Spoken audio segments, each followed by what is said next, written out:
The goal of Responsible AI is to minimize the risks of harm that can stem from AI systems and develop and deploy AI systems that benefit individuals, society, and the environment. So how do we do that? How do we implement Responsible AI?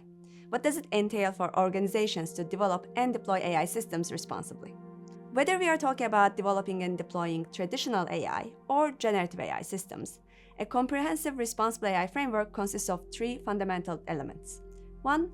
A clearly defined Responsible AI process, which expands over the whole AI lifecycle and applies to all AI projects. 2.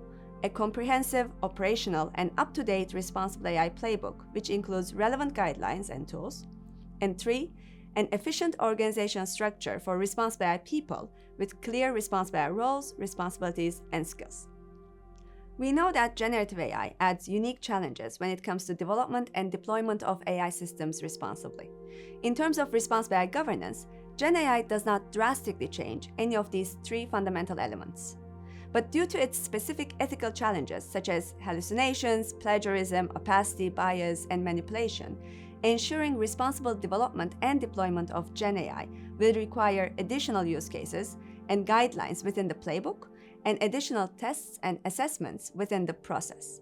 Gen AI does not have its own standalone Responsible AI approach, but rather, by presenting unique use cases, it simply requires a more detailed Responsible AI implementation. Now, let's turn to the first fundamental element, Responsible AI process. At the core of the Responsible AI framework lies the AI development and deployment lifecycle.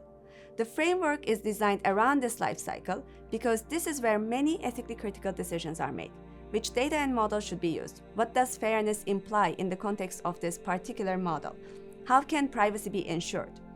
It is important to note here that these ethical decisions do not sit separately from the development and deployment lifecycle.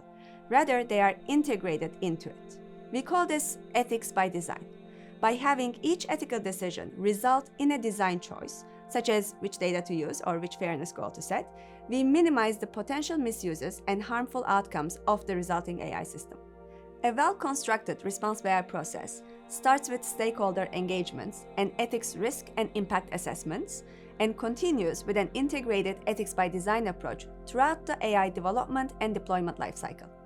Every AI project within an organization should go through this process. As each ethical decision is made and turned into a design choice, these decisions should be documented. Documentation not only enables the team to trace back their steps if there needs to be adjustments, but it also protects the organization in case investors, public, or the regulators request proof that ethics was taken into account at the right time. The Responsible AI process has to be well integrated into the overall innovation process within the organization.